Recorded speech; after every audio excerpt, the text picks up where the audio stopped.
Dispatch to all units. This is a third alarm. Switch to the TAC channel.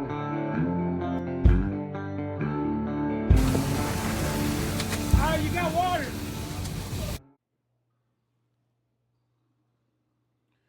Ladies and gentlemen, welcome to the TAC channel. I'm your host, Heath Meredith. This is the Third Alarm Cowboys podcast. This is a podcast for firefighters. We talk about real life situations, stuff in your station like leadership and promotions, and stuff in your personal life like relationships and finances. You name it, we talk about it. Some things may be a little controversial, but that's real life, and that's what we're going to talk about on this show. Man, guys, what's going on? It's been a fast and furious couple of weeks trying to get all my logistics together and everything. We're heading out on Tuesday, actually to go to Louisiana for the LIFT conference down in South Louisiana, down in Baton Rouge.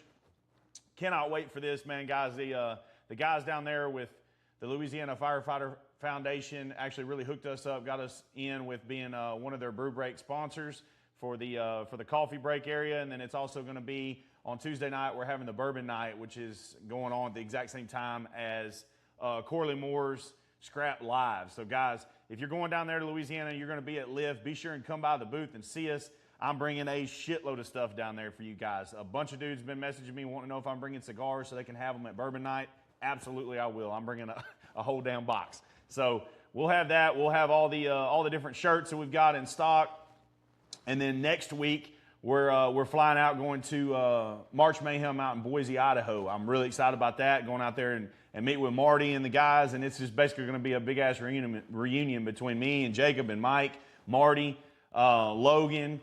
It's going to be nuts. There's basically a whole bunch of guys that I talked to across the country, and somehow we all ended up, we're going to all be at Boise. So it's going to be a great time. It's going to be and really badass. We're having the smoke out night out there. It's going to be the slow burn is what they're calling it. But guys, we're going to just fill the entire venue up with guys that are all going to be smoking cigars. The instructors are going to be up on stage doing a live Q&A with you guys because, man, so many times we go to these conferences and guys, whether it's Todd Edwards or whoever, they teach amazing classes. You know, Ramagus, they put on these amazing classes. And then a lot of times you're dealing with a bunch of different students. You have a bunch of different departments represented, especially at these big conferences. It's, you know, one or two guys from a department over here and one or two guys from a department over there. They get to send their guys down to these conferences. And, you know, they learn all this great information. And then the big question is how do I take this back to my department? How do I be able to go and you know, present this to my department and get the guys to get buy-in there? How do I bridge the gap between what I learn at the conferences versus my department at home? And that's what this live is going to be all about. It's going to be, you know, having a Q&A session for you guys to be able to truly ask the instructors. I believe they're going to be up on stage and, you know, have microphones, stuff like that, whatever. But they're going to be able to answer questions for you guys that, you know, how does this apply at my home department? How do I handle this issue at my home department? Things like that. And this is the first time I've really heard of this happening at a conference. And so it's really exciting. You know, after a conference, everybody gets done. Most of the time people split ways. People go to the hotels, they go to the bar, they go to the restaurant. This is going to be a deal for after you've all done your lessons for the day, lectures for the day, hands-on for the day, for you to then come back and be like, hey, you know, Heath to Todd or Heath to Mike, how do I do this at my department? This is what we're running. This is what we've got. This is what I've got to work with. How can I do that? So very awesome for you guys out at Boise, Idaho at March Mayhem. The guys that put this together at March Mayhem, brilliant idea, guys. I'm really proud to be out there and be a part of that. I'll have our Third Alarm Cowboys booth all set up at the smoke venue. For you guys that pre-ordered your cigars, be sure and come by the booth. Show me your receipt on your phone or whatever. Show me your receipt. I'll hook you up with a cigar. For the rest of you guys, I am bringing some. I was able to get the shipping and stuff handled. I will have on-site sales at March Mayhem. You're going to have to deal with the loophole. I warned you all that there was different things that I had to do, so it is what it is. But if you want a cigar, this is the cigars we're going to be smoking at the slow burn.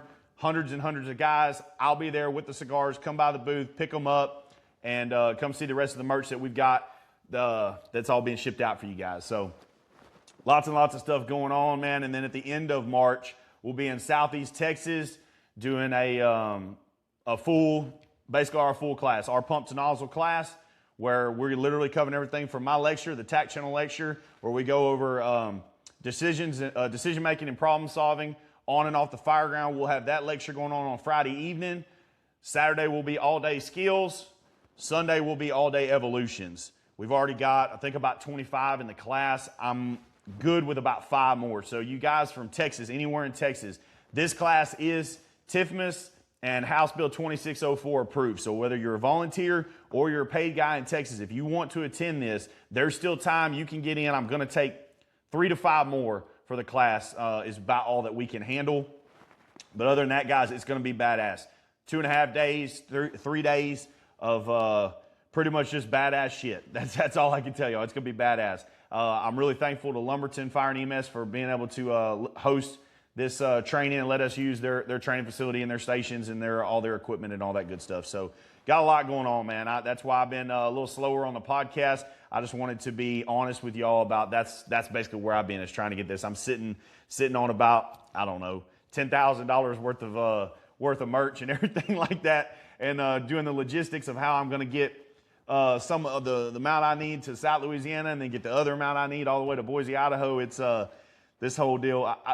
My hat is off to you guys that actually do this booth shit for a living, whether you're big time truck manufacturer or you're just selling shirts. Man, this shit is legit. It's the first time I've ever really done it to this scale, and there's a lot that goes into it, a lot that I've had to learn.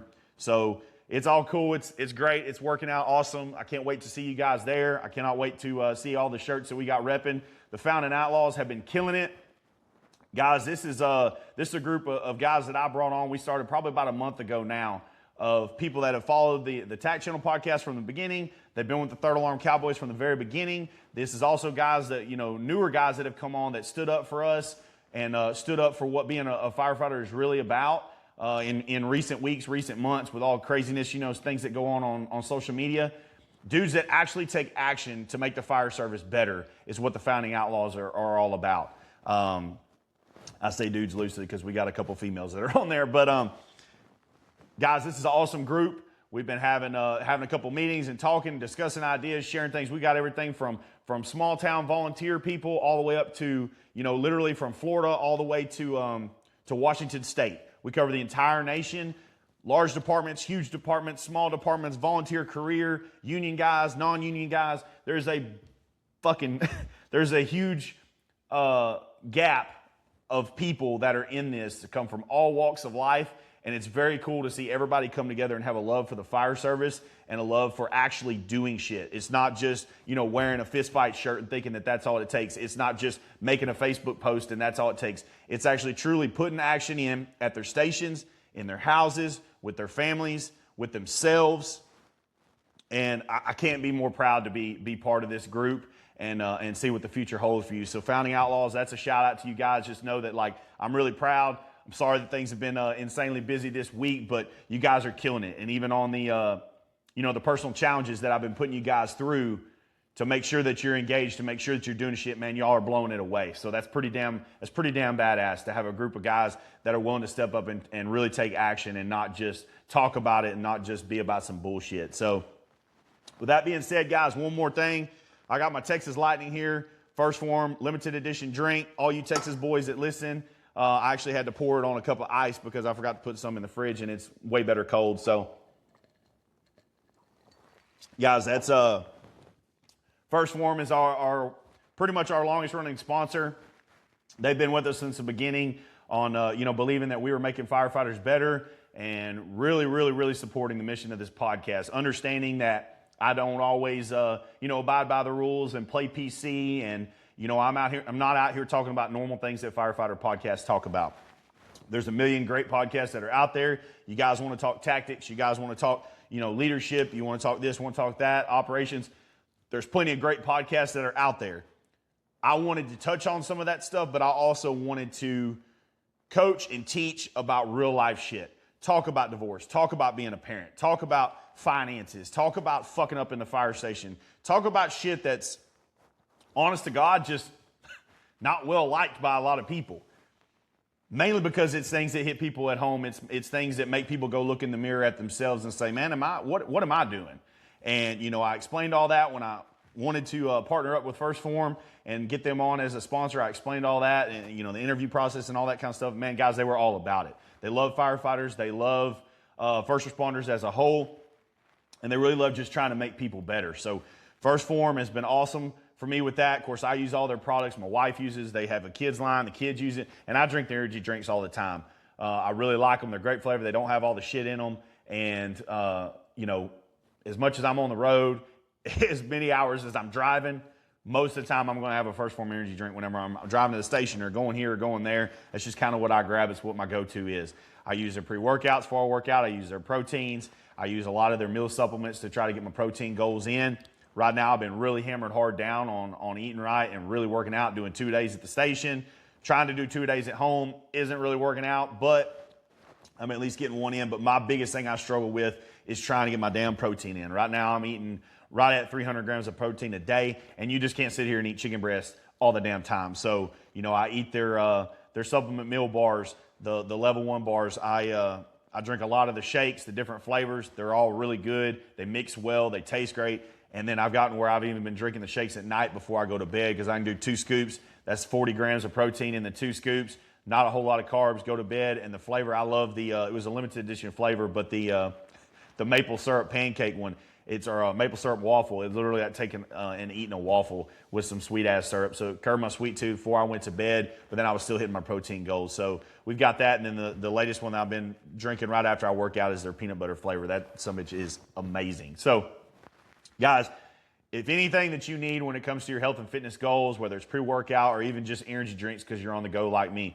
First Form is where it's at. It's the best products on the market, hands down, and they're ran by a real-life, proud American company. These people actually employ people in St. Louis, Missouri, plus countless other guys like, you know, around the country like me that, you know, they pay and take care of with sponsorships and stuff, but employing thousands of real Americans, not doing all the tech, not outsourcing to China, not doing just everything that a lot of your other major corporations are doing. That's not what First Form is about. Andy Frisella is a badass American who is making a real difference. And to be honest with you guys, he's done so much for me, whether it was in this business or my personal life, different just mindset things I've gone through. I've followed him all the way back to the MFCEO in 2016 and, you know, try to learn how to run a business, how to do, you know, personal things, all the way into where he's doing Real AF and doing CTI and Q&A and all this different. I followed the guy all the way back to when he was actually still on Snapchat. He's just a real life badass dude. And I could never, ever thank him enough for what he's been able to do to me. A lot of the lessons he taught, I didn't know how to apply them. I had to mature, honestly, a lot in life to start understanding. And that's even the case now where I sign up and I'm on the operator standard. And that's what's really hammering down, made me realize that I've got to focus in on how I eat even more than I ever have. It's not just about how you look. We're going to get into more of that, particularly on this episode, but really just being a better person. And then a lot of that is what I've translated over to you guys in relating it to the fire service. So that's a huge shout out to Andy and everything that he's done for me and my family and just my overall career and all that. So with all that being said, guys, if you need any kind of supplements, meal replacements, stuff to hit your protein goals, energy drinks, all that stuff, go to firstform.com/thirdalarmcowboys. That's the number 1 ST. Form is PHORM.com/thirdalarmcowboys. It'll give me the credit for the purchase. And that's how I fund all this, guys. I'm down to, that's basically what pays for this podcast, this,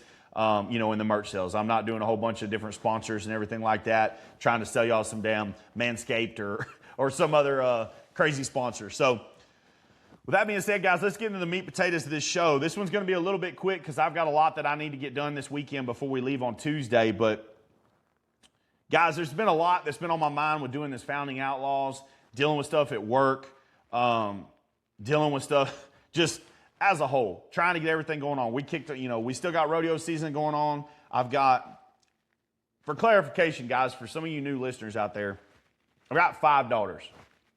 I've had to kind of move my deal because I don't want all my daughters' pictures blasted in this podcast. And I'm just now finally, like, we don't even have all the furniture in our house yet, guys. That's how, I want you guys to know that I'm a real life person. We moved from a single wide trailer house about 300 yards over there. That's been in my family for a long time. It was paid for. We moved into it so we could stack some cash so that we could have a good down payment to buy a house. Now we've, got this house that we're in here on the other side of the pasture where I can look out here and see my horses. I can look out here and, watch the kids play and all this stuff. But with that being said, man, I'm not, rolling in the dough. I'm not just some super podcaster. I'm a fireman just like y'all. I'll be on shift, in a couple days. and do all this exact same stuff that y'all do. I'm a normal person. I'm a dad. I'm a husband. The guy that you see on here is the same guy you're going to meet at a conference, is the same guy that's at the fire station, is the same guy that sits here at this kitchen table with my kids. I'm not perfect. I have a lot that's in the works that I'm trying, build and do this. Like, hell, it took us 4 months to live in this house before we finally found a kitchen table big enough that we actually liked to get in this house. We were sitting at the island and had bar stools for a while as a family. Like, this is an ever-developing thing. Being a person, being a dad, being a firefighter, it's an ever-developing thing. You're never going to hit that I got it all status. I still need a fucking chairs or a couch or something for this bedroom behind us back here. Got a coffee table for it, got an entertainment center for it, but, going and spending $1,000 on a couch right now, not doing it. So little things like that, man, I'm constantly working on. And I want to talk a lot about that on this show, about the things that we're working on, the things that you have to understand or need to understand. Is nobody out here is perfect on this shit, and I've got 5 daughters. They're all heavily involved in different stuff. They're all completely different. They all have totally different personalities. Some of them I get along with good. Some of them, they piss me off. It's kind of like a wife, you love them to death, but they do shit that pisses you off. It's the same for kids. It's no different. And I've had a lot of great mentors through the years. I've had a lot of different opinions or things that I've tried to learn on, what works, what doesn't work as far as being a dad and this and the other. But I'll just give you all a little rundown because, even my buddy Chad that's been on this show, he's asked me repeatedly, he's like, man, I don't see how you keep up the schedule that you do. I don't see how you're able to do all the shit that y'all do. I mean, we got oldest daughter plays high-level softball. We're actually going out of the country this summer. She's going to go play for Team USA in Europe. Already signed, full ride for college, go play softball. Phenomenal softball player. She actually rodeos too. She was breakaway roper. She ran barrels. She ran poles. She did flags. I mean, all that kind of stuff. I've got our second oldest daughter. A little bit of our band nerd, but we love her because she's a fantastic performer. But she's an amazing twirler. She does one-act play, drama, all that kind of stuff, involved with FFA and ag and just a multitude of stuff there. Next daughter, 13-year-old. This is my oldest biological daughter. She rodeos, runs barrels and poles. Wants to start trying to rope, but that's we hadn't gotten to that yet. Runs barrels and poles. She's also, represents Pittsburgh, Texas as their rodeo princess, Miss Pittsburgh. So she travels all across the country for this matter. She just went this past weekend and rode in the Houston Livestock Show and Rodeo Parade through downtown Houston, which was hilarious. And I was just laughing because right now we've had to step her up. Her horse had gotten to where she was too big, so we stepped her up. She's riding my old cow horse right now, and I just laughed because never in a million years I think my old cow horse would be going through a parade in downtown Houston in front of 100,000 something people. Just never in a million years. This old horse was just my old nag that I used to work cows out here at the house at. And somehow she's old as hell, but she's been an awesome rodeo horse. If I'd known this shit, we'd have put her running barrels 10 years ago. But it's one of the things you never know till you try. And she's turned out to be fantastic. So it's hilarious the things that happen there. But we have that going on. The next daughter, gymnastics, plays, she rodeos. She does barrels, poles. She just got done doing flags, all that kind of stuff. Gymnastics, like I said, she was playing ball a little bit. And then we get down to the baby. The baby just started doing T-ball. She rodeos-ish. I mean, we're doing lead line. It's not like we just let her go. But little kid rodeo, she's doing all that. Then my wife rodeos. My wife's also, a full-time job as a nurse. So with all that being said, guys, I don't ever want to hear the excuse of I'm too busy. I'm too busy to be a good person. I'm too busy to learn this or do that or what. I don't want to hear that shit. I promise y'all. If y'all saw our schedule, if you saw what we do for these kids, you would really feel like a bitch for trying to sell me on anything about being too damn busy, okay? That's just the cold hard truth when it comes to, my wife and I, we average several thousand miles a week. It's insane. But that's what we do because we want our kids to be successful. And, I'm not going to sit on here. I do in my lecture and talk a little bit more about my kids. I'm not going to do this on this type of platform. But with that being said, guys, like when your kids are successful, when you know that your kids are winning and they're qualifying for state championships or regional championships, district championships, when they're doing all this, that's when you know that you're becoming successful through like your parenting methods are paying the fuck off. And, you know, we just went through the last 20 years of this country trying to sell everybody on participation trophies and trying to sell them about, you know, oh, it's all about just having, no, it's fucking not just about having fun. And I'm going to tie this shit into the fire service and this business and everything. Like, guys, I'm seeing it that the last 20 years of bullshit that most of us, I didn't buy into it because I was too competitive and I just have that nature in me. But like, guys, even with this business stuff, like y'all have seen the competitiveness that goes on with the business stuff just in the fire service world. You have a million guys that are out there trying to sell a shirt, okay?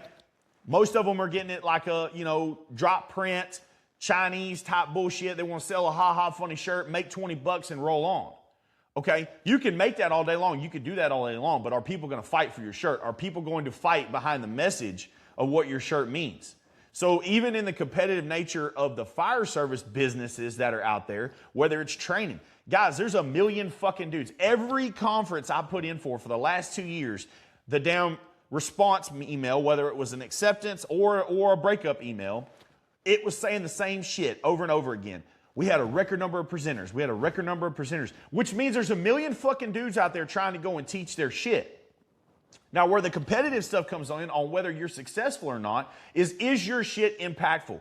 Does your class, hands-on or lecture, mean a fucking thing? Or are you just trying to sell a cheap $20 shirt where you can make the most profit? You're trying to sell a class that you ripped off of somebody else so you can make $1,000 on a lecture. Or so that you can be famous because you just want to be known and be famous and have your name up there sitting next to the Todd Edwards and the Kyle Romagus and the Mo Davis and the Kurt Isaacsons. What is it that you're actually wanting?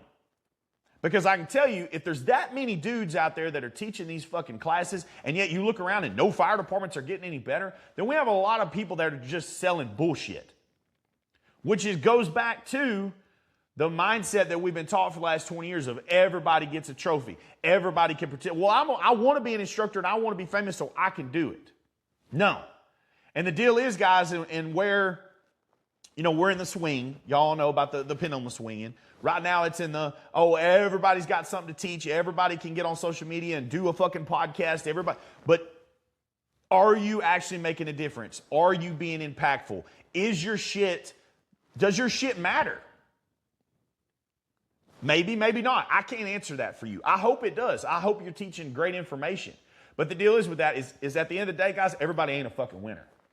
Everybody's not a winner. Everybody's not a state champion. Everybody's not a national champion. Everybody is not going to be Kurt Isaacson or Todd Edwards or Kyle Romagus. Those guys created that path. Those guys created those classes through their careers, the information that they could package up and teach and pass on. You know, and some people may like different classes better than others. I'm not getting into all that, but I'm saying those guys made that class. They championed that class. They actually competed to get that class on the level that it is. And so that's why they're being successful. Now you got a bunch of other dudes that just want to run out here and try to more or less copy. They want to participate. They want to get their name out there. They want to be on a winning team, but they're not putting the fucking work in. And I see that so much with my kids. We travel and go to these damn softballs right now. It's hot right now. We just started softball season. They're about to start district. So and like you can watch the players on the field that get it, that want to be there, that are competitive, that know their shit, that give a damn. Like you can literally watch it and see it and understand it.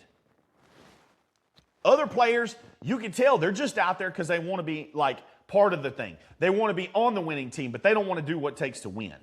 You know, and that's because they've been taught. Just like all of you were taught, just like I was kind of at the tail end. Being in Texas, you know, playing sports, winning's still kind of winning for the most part, or at least it was whenever I was a kid.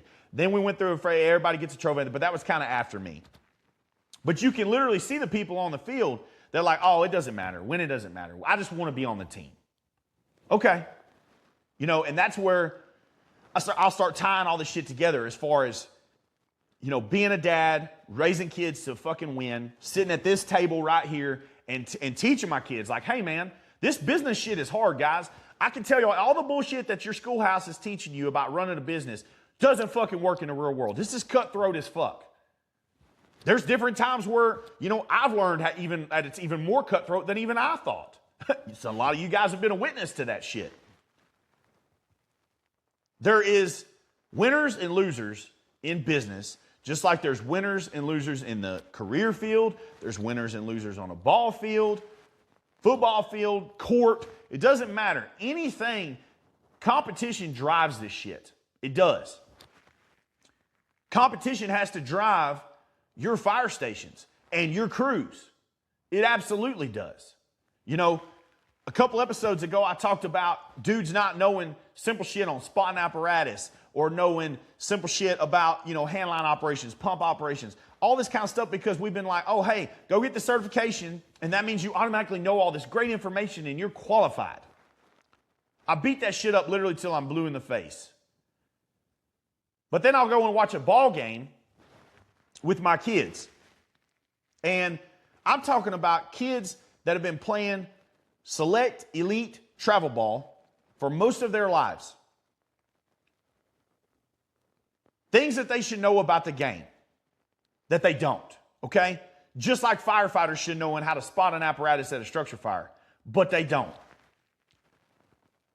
If I've got a right-handed batter, or let's make it even simpler because left-handed batters are kind of easier to fucking pitch against on how they're going to do the ball. And a lot of this information I kind of know because I did pitch, guys.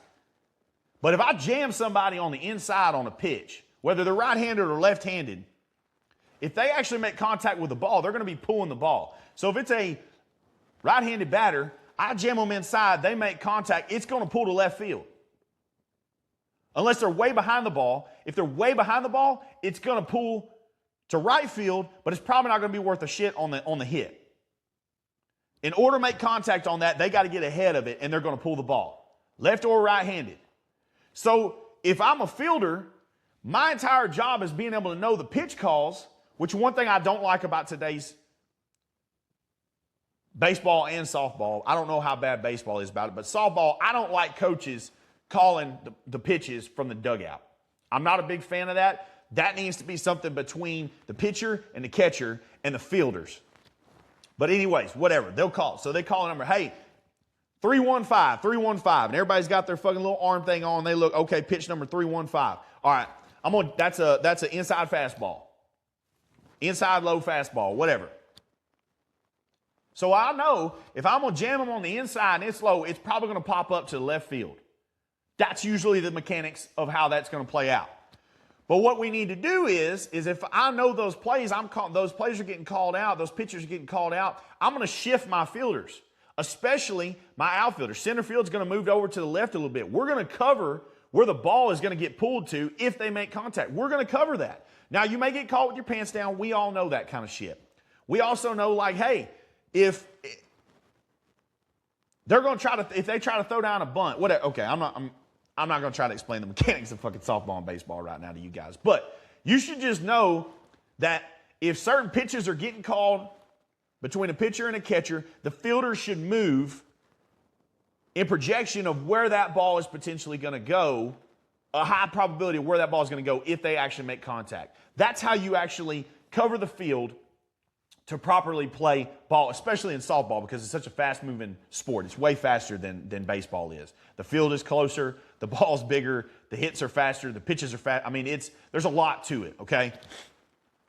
But shifting your fielder, that's literally no different than knowing how to spot your apparatus on a structure fire. And in wrapping all this shit together, in my mind, it's made me understand like we are highly, highly, highly missing the very basic shit. Because, yeah, you make the team. Great. You made the softball team. You made the baseball team. Okay, cool. Well, what now? Well, now we need to do the drills. Now we need to do, like, hey, I watched the other day, the kids got 8 up on bunts. And me and another one of the dads that coached forever, like, hey, man, if I was that other coach, I'd throw down a fucking bunt every goddamn play. Because our girls ain't making it. They're not playing the small ball. Bunt down the first base line. First base was not dropping forward. They were trying to cover. Pitcher wasn't coming over. So finally, first base runs up to get the ball. Nobody covers down on second. Like, this shit is basic fucking skills of what you should do, but we're not doing it. bunt down the third baseline. Third baseman should drop down, short should run over, or pitcher should run over, or pitcher run up and get the ball. Like, figure out what you're going to do for your team and how you're going to work that. But that's done in the drills. That's no different than doing a drill about, hey, if we get assigned to ventilation and we're going to the roof, you're riding Bravo's seat, you're grabbing the fucking saw. Now, me personally, I would assign whatever. I mean, I believe in seat assignments. I'll just say this. I believe in seat assignments. So I've rode on so many different trucks now where different people put saws on one side of the truck or other side. What I would put whatever fucking side of the truck that the saws are on, that person should be assigned. Whether it's Charlie or Bravo, that person should be assigned to grabbing the saws. The other person should be assigned to grabbing the ladder. Captain gets their tick. Captain gets the, whether, you know, I prefer to trash hook whenever I would cut holes, but a lot of departments don't have trash hooks now. I guess that's just a Houston area thing, but whatever you're going to use. If you're going to use a New York, you're going to use a pike pole, whatever you've been taught about that bullshit, Captain's going to grab that, go over there, get the ladders thrown, all that shit, get on the roof. Like, this shit should be a drill. You should be up on the roof, be able to cut a hole off the roof, 2 minutes, done. Over with, okay? You should drill so much on that. People know what to do. They know what tool to grab. They know where to go. Captain says, hey, put the ladder right here, ladder in the building, on the roof. Captain's first one on the roof. Sound, sound, sound, sound, sound, move. You know, I was taught how to cut holes before we really had ticks on trucks. I understand now it can be even fucking faster. If I had a tick now and I was a captain, man, you can get over a seat of a fire super fucking fast now with a tick. It's great.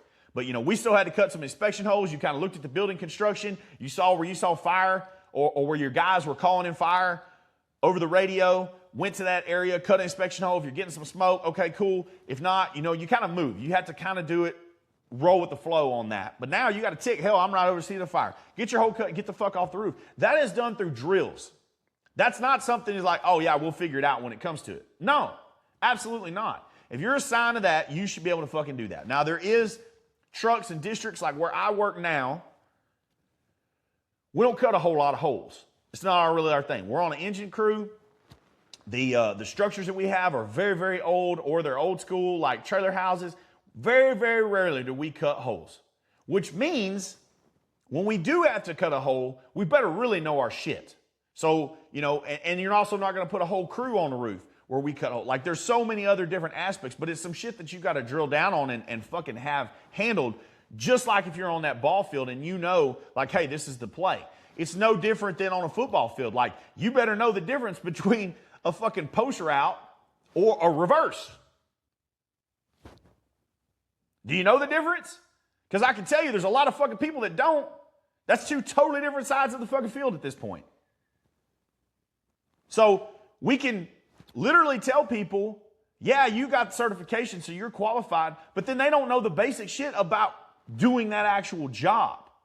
And it really, really, really started slapping me in the face when I looked at kids that have been playing a game their entire lives at more or less an elite level, and they still have not been taught or shown, mainly because the coaches that are out there now are younger than me that didn't get taught basic shit, and then they're getting burned. You know, if a pitcher jams inside, player makes contact, and they hit that sumbitch between the hole between left field and center field, that's a fucking coaching error. Because center field should have dropped over on an inside pitch.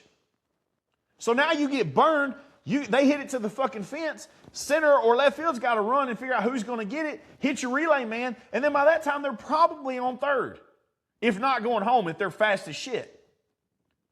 Like, that's how you can beat that every time. Just like you can beat a fire on scene by knowing how to get ahead of shit to spot your apparatus the right way. Knowing where to put your lines. Knowing where to stretch a line. You know, it goes back to where guys are so caught up on being on the fucking nozzle, and that all there has to do, all that firefighting is being the guy that stretches the cross lay, goes to the front door, which, hey, here's another thing about that as far as dropping shit down. Guys, you don't always have to go to the front fucking door. The front door is not the only access point to a structure fire. Is that where most of the time we go? Yeah, a lot of the times. But hey, if I'm seeing fucking fire going, regardless of what the scientists and the fucking dickheaded fire chiefs out there that never fought fire tell you, If I got fire blowing from the whole fucking Alpha side, but I look over on the Delta side and there's a damn garage door, I'm probably choosing to go in through that garage door and coming back in and pushing the shit out. Oh, you can't push fire. Well, you're a fucking idiot. Yeah, you can. I'm not getting into that scientific argument with the dumbasses out there today. But absolutely you can. And you run around and now you're protecting property instead of going in just trying to eat the fire to make yourself look cool. Go in from the unburned side, knock that shit out and save some shit. Save the area that's unburned. Now you're also not, because the thing is, guys, this is a basic mechanics deal, just like trying to drop somebody on a field. Say this house right here is on fire. There's my front door, okay? If I got fire right here where I'm sitting, and you come in that door, and you spray all right here, well, everything behind this camera that may not even be burned yet is now destroyed water damage because I sprayed all the shit this away. That's a basic mechanics of physics.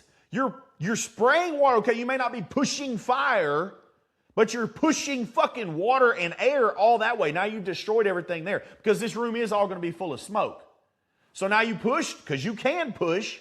They do teach you that shit. What is that fucking hydraulic ventilation where you do, spin your stream or spray it out the fucking window and it'll suck all the damn smoke out, right? They teach you jackasses that shit in Fire Academy still. It's the same concept. But now I just soaked and destroyed everything on this end of the house with smoke and water damage when I could have come in from the back door and sprayed and pushed everything out these windows right here. Yeah, this room would be fucked, but all that stuff might be okay. It's a basic mechanics of working your field. It's no different than dropping a fielder over, moving shortstop over, dropping second base over, when I know they're going to throw down a bunt down the first base line because they got a fucking runner on third. If I got a runner on third who wants to steal and I throw down a bunt, I'm not bunting down the third base line. I'm going to bunt right over on the first base line, fuck up between the pitcher and first base of whether they got to worry about trying to get that out or try to get the out at home. That mindset, that little split second in their mind is going to have them lost. They're not going to field it. They're going to steal because the catcher is not going to run up and get it because the catcher is trying to cover home because they got a runner coming that way. So you fuck them up. They score. Now they got to run. Small ball wins games. It's not the home run, grand slam home runs that wins World Series, guys. That's not it. It's small ball. It's literally base hit after base hit after base hit. Guys, you get 4 base hits, hell, that's a run. That's all it takes. Watching the field, watch them not move their players over, finding the holes in the field, hit it on the ground between fucking short and third. Boom. Got them right now. It's in the outfield. I'm on base. I advance the runner to second. It's that simple. And it's that simple in the fire service. Being able to look at your structure and understanding that if I do this, it causes this damage. If I park the truck here and then now we need to get on the roof or we need to go to the 3rd floor of the apartment complex for a rescue and I have to move the fucking truck, I got to disconnect hose, I got to get it over here. Oh, this engine's in the way. We can't do this. We can't do that. I need to call another. I'm locked in here now. I'm grid locked in because we got hose on the ground. I got 5-inch behind my axles and all these other trucks came in on top of me. So now I can't use my ladder truck. So we got to call another ladder truck or we got to start throwing some fucking extension ladders. Time.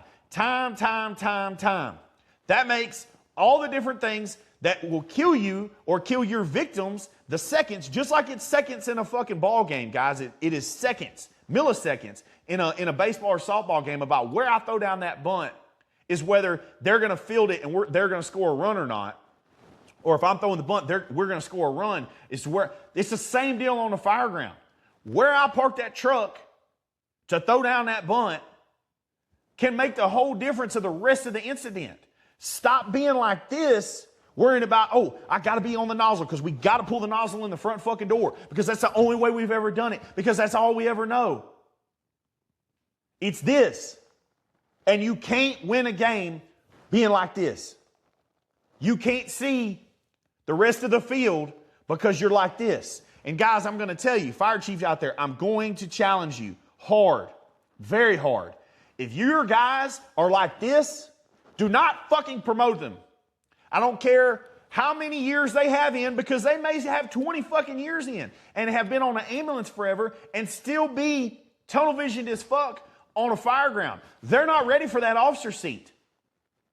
If they can't look at the big picture and ride them up a while, let them ride with some. We don't have to just promote somebody and then them figure it out once they're already promoted. That's a huge, huge, huge flaw in today's fire service because we're trying to fill seats for staffing issues. So we're promoting people and then, oh, you'll figure it out when you're on the job. No, let them ride up a while. Let them ride with somebody for a while. Let them do, everybody does precepting for EMS. You'll ride third out on a fucking ambulance for a little while to get cleared on your skills. Do the same shit in the fire department. We used to have phase testing. We used to have phase books for every fucking level. You had to phase to ride up as captain before you were qualified to test for captain. But we've done away with that at most agencies across this country because we're trying to fill rosters too fucking fast. You can't do it because these guys don't even know the basic mechanics of stuff. Let them ride up as a driver for a while. Let them learn how to park. Let them learn how to drive the thing. There's a big difference in driving an apparatus to the fucking grocery store and learning, hey, biggest thing I've ever drove is a Honda Civic until now I'm driving a 40-foot fucking ladder truck with a big ass platform in front of the truck. There's a big difference in that. So why as departments, why as the fire service are we taking that guy that's only ever drove a Honda Civic and because they have their driver operator cert 2 years on the job or 3 years on the job and whatever, promote them. Now they're driving a ladder truck. It's the longest thing they ever drove in their life. They don't understand anything about it, but they're promoted.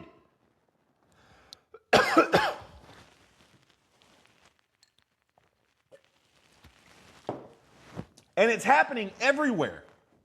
It's happening every state, every organization. We're doing that shit. And where I get just absolutely pissed about it is because the thought concept on the seconds, Chief Reinwald, East Montgomery County, Texas Fire Department, used to have a class. He was traveling and teaching a lot back in the day. His class is, when seconds count, we count seconds. And I loved that saying, which they were hardcore about it. They were very hardcore about it. And it needs to be. That needs to be the thought process. And his entire hire-on process, the culture of his department is, I want every single person to make every run. I don't care if it's a medical call, fire call, whatever. You make every run as if that is Grandma Reinwald's house. His grandma's house, his mama's house, however, you know that every house you could go to could potentially be the fire chief's mom. That changes your whole dynamic. Now, where the fucked up part is, and where we're losing things as an industry, is the fire chiefs of this organization, all of them, not all of them, I shouldn't say that. A majority of fire chiefs out there over organizations don't even treat their own departments as if it was their own houses. They treat things so much like a corporate office. The culture is at most fire departments, the fire chiefs act like it's never going to be their family. They care about bullshit on top of bullshit on top of bullshit of paperwork. Look at me, all my firefighters are certified and they have degrees in this and we have the fanciest trucks and the nicest stations and we do all these PRs and we do all this shit, completely ignoring the fact that potentially those people they're promoting, those people they're putting in those seats could have to respond to their mom or their kids. And that's the part that infuriates the shit out of me. Now, I've worked with guys through the years. Hell, my EO, he complains all the time about how he believes that fire chiefs should have to live in the district in which they serve. That they're the chief there, they should have to gamble. And, there's different things because, I work in the hood and I tell him all the time, I'm like, man, I am not moving my family down here, which I'm not trying to be a chief there, but I'm not moving my family. I'm not uprooting them, blah, blah, blah, blah. But now looking at it on a broad spectrum, yeah, you fucking should. If you live an hour or two, I worked for a chief that was an hour and a half from our district. His wife and kids never even came to that station because it was so in the damn hood. He was scared to death, so he didn't even want his family to come by. So I'm like, okay, they're living up there in a rich you know, all the homes in this neighborhood they lived in were on 5 acres, and they were called ranchettes, and they all want to be the Yellowstone life, and they bought their little baby Kubota tractors and little barns and all this shit, and they really thought they were, you know, living the ranch life on 5 acres. An hour and a half out of district, where down here we got single wide trailers, wood frame houses, burning our fucking asses off. Dude's living 2 completely different worlds. He goes up here and sees his home, you know, $400,000, $500,000 home on 5 acres with a pretty shop and nice pool and all this kind of stuff. You would not see that house and that property anywhere in the district in which they served as fire chief. Nowhere. So the life that he lives up here is not realistic to the life that he's pretending to be the fire chief. I say pretending to be because he wasn't active. Yeah, he could sit in his office and he could push paper and put out emails and make payroll, which I was appreciative for that because he was pretty good at payroll. But all those different things, but he could not sympathize with what was actually going on in his district because he had no fucking idea. That's a huge problem. If you do not have a connection at all to where you're serving, then how can you give your best effort? How can you lead people to do their absolute best to be able to play that field? You know, whether it's, like I said, I love the baseball analogy. You can't even play on that field in that game of baseball because you have no idea what the field even looks like. You can't play the small ball. You don't know how to move your players over in the field to make sure that your different areas are covered because you're over here on a fucking basketball court while your guys are playing a game of baseball. You know, so that's something that you Chiefs out there really need to look at. I'm not saying that you got to move. That's not what I'm saying. I'm not saying, but you need to understand the dynamic of what is going on in the district besides your office. Because that swivel chair you're sitting in, that beautiful executive desk in the C-suite of your is not the district in which you serve. And I don't care if you're in a nice fancy area or you're in the hood or anything in between. That office is not your fire district. And your guys are not being coached. They're being coached by people that don't even know the district. Just like a lot of our kids now are being coached by people that didn't play the games they're coaching. Guys, I'm going to give you all a little hint and secret where all this shit just starts really fucking tying together in my mind. Most coaches, and I deal with a lot of coaches, guys, a lot of fucking coaches with my kids. Then I coached for years. I mean, if I had things over to do, I probably would have gone and been a coach, even though I love being a firefighter, but I would love to coach high school football. I would. High school football and high school baseball, I would love to fucking coach. And I'm not saying I'm the best. Honestly, I'd probably rather be an assistant coach and specialize in a specific deal, like offense or defense or pitching or whatever. But either way, a lot of the coaches I meet did not even play the sports that they're coaching at high schools now. You know, they're coaching like men coaching softball. Okay, I don't have a problem with that. But did you ever play high school softball? Well, no, you couldn't because you're a guy. So, yeah, you might have played high school baseball, just like me. Played baseball my whole life, but I didn't play softball. Okay, and a lot of the rules are the same, but a lot of rules are different. The game itself is a little different. Like I said, it's faster. But then you also got dudes out here that never played football that are coaching football. You got guys that have never been in a fucking weight room coaching powerlifting. And here's the reason why. And I'm not putting anybody on blast. This is just the fucking truth. A lot of these schools, the way they do it, the more, like, you get hired on as a coach, right? You got to teach some bullshit class most of the time. You know, a lot of us had our coaches were our history teacher or our sex ed teacher, or they weren't teaching like hard-ass literature or nothing like that. They were teaching a more of an elective style class. Okay, cool. I don't have a problem with that. So they have their day job.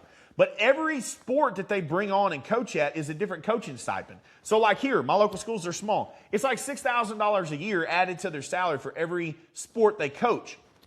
You know, and if they're the head coach of that, it might be even more. I don't really know. But just say, you know, okay, I want to coach, because it's the girls, I'm going to coach volleyball in the fall, and then I'll coach basketball in the wintertime, and then I'll coach softball in the spring. Well, that's an extra almost $20,000 on their salary, especially if they get the credential to drive the school bus, so they get paid even more for that. So if their salary is $50,000, $60,000, they can make another $20,000 by coaching those 3 things. And yeah, it's fun. Being a coach is awesome. They love the game. I'm not saying they don't love the game, but then you put them in a role in a sport that I've never played fucking volleyball besides getting drunk with my buddies on the beach. Like, that doesn't make me a volleyball coach. And that's probably the story for a lot of these dudes.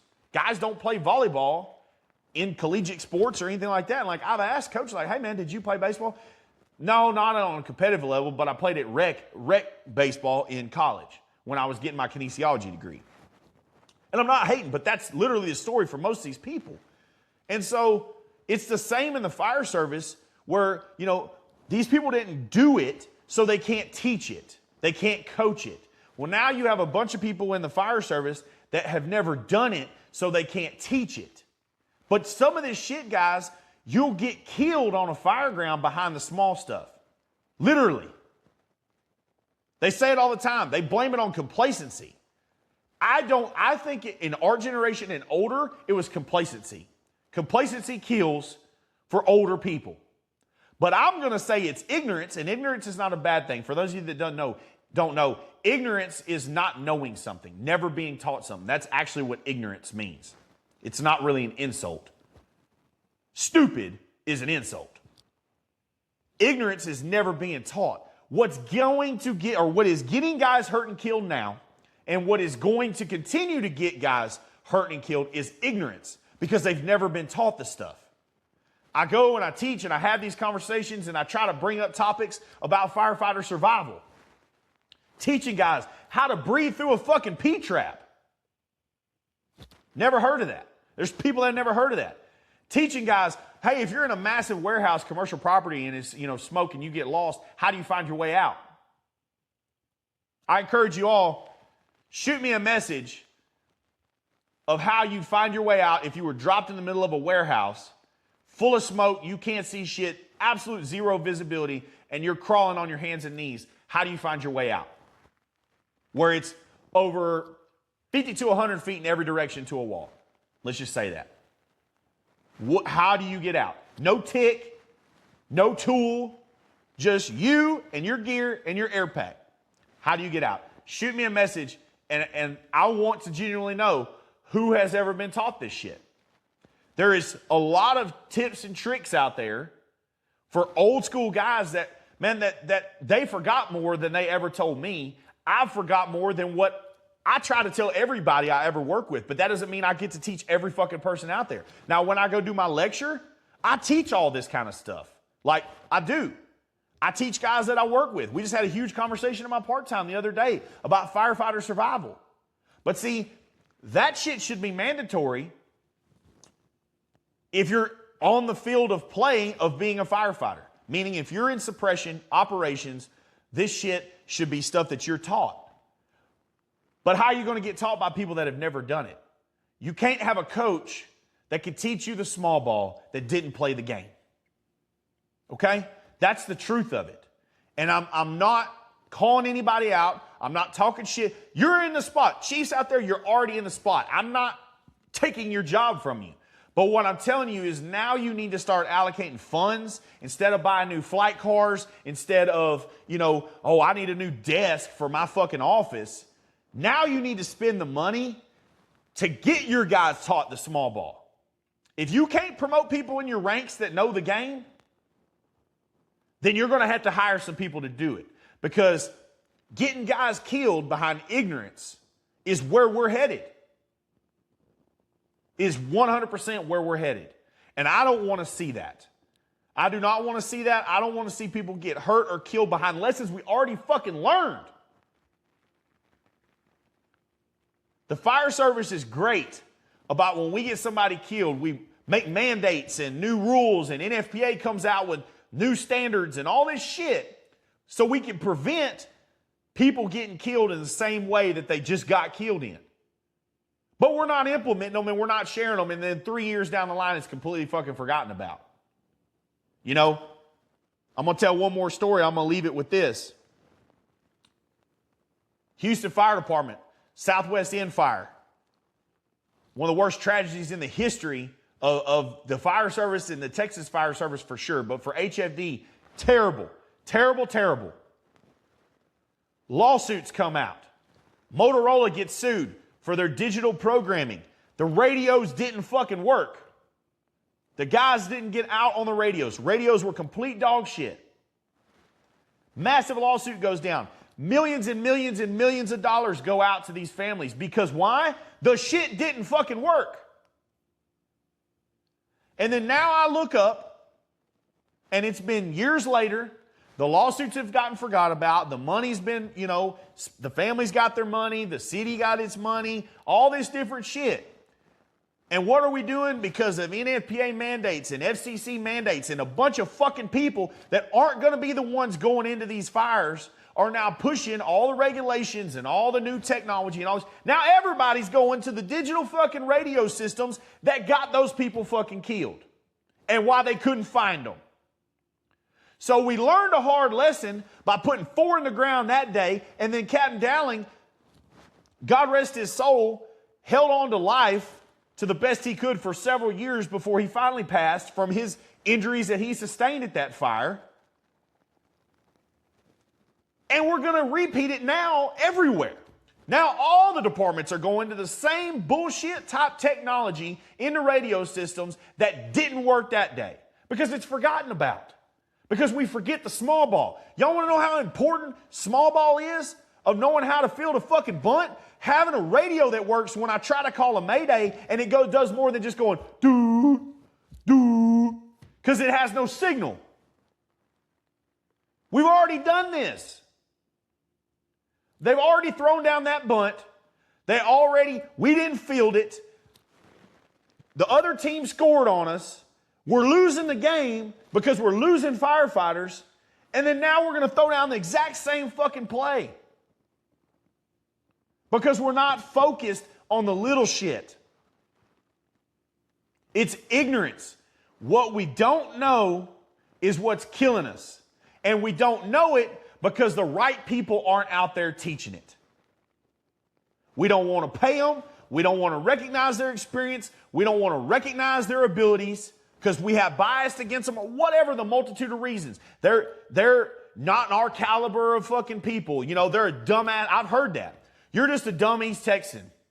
You're just a dumb country boy. What do you know?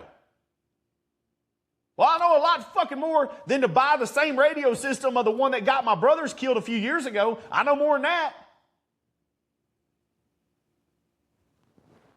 I know that if a batter throws down a bunt down the first base line and that scores a run, the next fucking time they do it, if I'm fucking playing pitcher, I'm dropping forward, getting the ball and pegging first with it. Or hitting home with it. I know that. I'm going to do fucking something different. I'm not going to go back to the same shit. That's ignorance.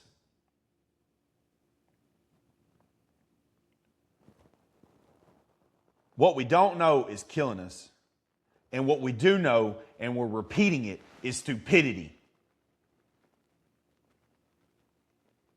We have to do better as a complete service. Chiefs, that's y'all. Demand better. The FCC puts out some bullshit. The NFPA puts out some bullshit. Instead of just eating it because they're spoon feeding it to you guys, go to your men and women and ask, hey guys, do these radios work? No, Chief, every time I'm inside Walmart, I can't key up. When I'm at the fucking school, and I'm trying to call for another unit because I'm having a student having a seizure in here and I need some more help and I can't get out. And so the nurse has to dial 911 on their phone in the office to tell dispatch to send me another fucking unit here. What the fuck do you think is going to happen when there's a fire now and I'm inside that school and I call a mayday? If the radios won't work on a fucking med call in that structure, they're not going to work on a fire. And I'm not going to have the nurse sitting here with a fucking landline to call dispatch and tell them I'm having a mayday. It's small ball shit that we're missing. We're not covering the field because we're worried about bullshit. We have to do better. We have to focus on learning real shit. Learning how to field, learning how to hit, learning how to read the fucking building, where you stretch your lines, where do you park your trucks, where do you make this cut on a car. Where do you tie your rope? Everybody wants to be a rescue tech. Number one thing when you're going to actually hang your ass off that fucking line, guys, what are you anchoring to? You know, they teach you bomb-proof anchors. What the fuck does that mean to you? If you're about to hang your ass on a 100 and 250-foot rappel rope to go make that grab, what are you tying to? I can assure you, I'm tying to the fucking largest piece of iron that I look at the welds and the welds are solid as shit. That's what I'm tying to. I'm not tying to a tree limb. Do you know that? If you're going to hang your ass off that rope and hook onto something, say you're going to go out there and, do a fucking pick off, you weigh 300 pounds, the pick off you're doing is another 200 pounds, that's 500 pounds on that rope. Are you going to tie it to a twig or a tree limb? Because fuck it, I want to be a hero. I want my picture on Facebook. Or are you going to be splattered at the bottom of that fucking ravine or at the bottom of that, down on the sidewalk on the street? Because you didn't tie off to the right shit. Who's going to teach you to tie off to the right thing? Oh, those instructors that teach the ropes class that have actually done it. You ain't taking no online class that's going to say, oh, yeah, and it'll have a picture of a beam, and this is what you tie off to, and this is how you do it. And the science and mechanics of the polyester, nylon, blah, blah, blah, blah, blah, of the rope and the tension and all this shit. No, you're going to have a guy that's going to say, hey, this is how you throw. Don't figure eight on a bite. Whatever the knot is that your department decides that you're going to get taught because, oh, now you're hanging and it really fucking matters. Now your victim is hanging, so it really matters. It's small ball, tying those knots, knowing what door to go into, knowing where to park your truck. Guys, this shit is simple. This is not a complicated business. You're making it complicated. Stop letting ignorance get guys killed and hurt. Stop letting ignorance hurt our communities. Get a focus on your community and what it actually needs, what that field looks like. You may not know. If you never lived there, you never worked there, you don't know. So it's time you go and learn. Your guys' lives depend on it, and the people's lives depend on it. What if that was your family living there?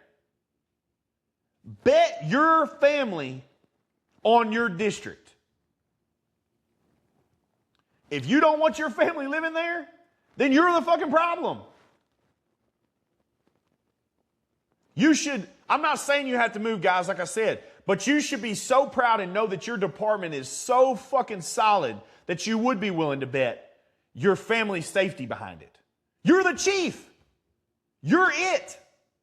You make those decisions whether they perform in that level or they don't. You're it. There's nobody else that's going to do it. You are it. You have to force it. You have to fund it. You have to follow up on it. It's on you. Promote the guys that are going to make that happen. Demote or shit can the people that aren't. It's on you. Use the money that you have to make sure your guys are getting the right training. Use your power. Y'all want power. Use your power to make your department win the fucking game.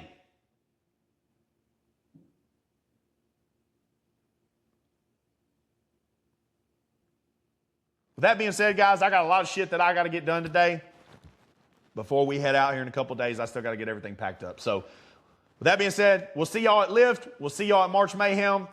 It may be the last episode I can do for a little bit. Y'all be sure and share it, man. Get this word out. Founding Outlaws. I'm proud of you guys. I'm proud of what you're standing for. I'm proud of really just being one of you.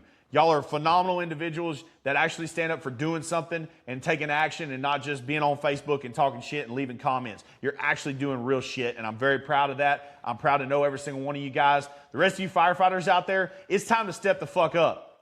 The public is watching. They've been watching, and the accountability train is fucking coming. People are pissed.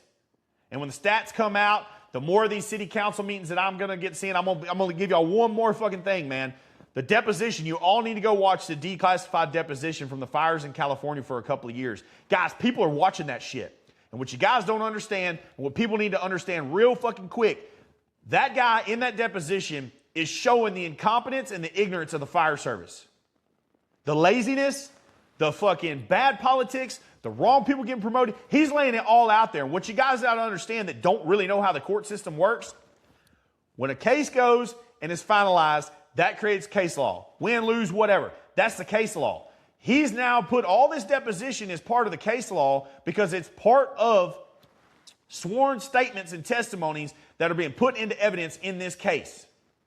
So little things like that cost 19 people their lives and millions and millions of dollars in property that could be circulated back to the incompetence and lack of doing the job of the fire department in California. That crew in particular, whatever ends up becoming of it is going to become of it. But what I'm saying is, if those guys are found to have done a shitty job that cost those people their lives and cost all that property, that looks bad on all of us. But in turn, that now creates a true legal case law for every single time one of you make a fucking decision and it costs somebody their life, whatever the ruling is on that. If it was a payout, if it's jail time, if it's prison time, whatever that looks like, that can now translate and be on y'all.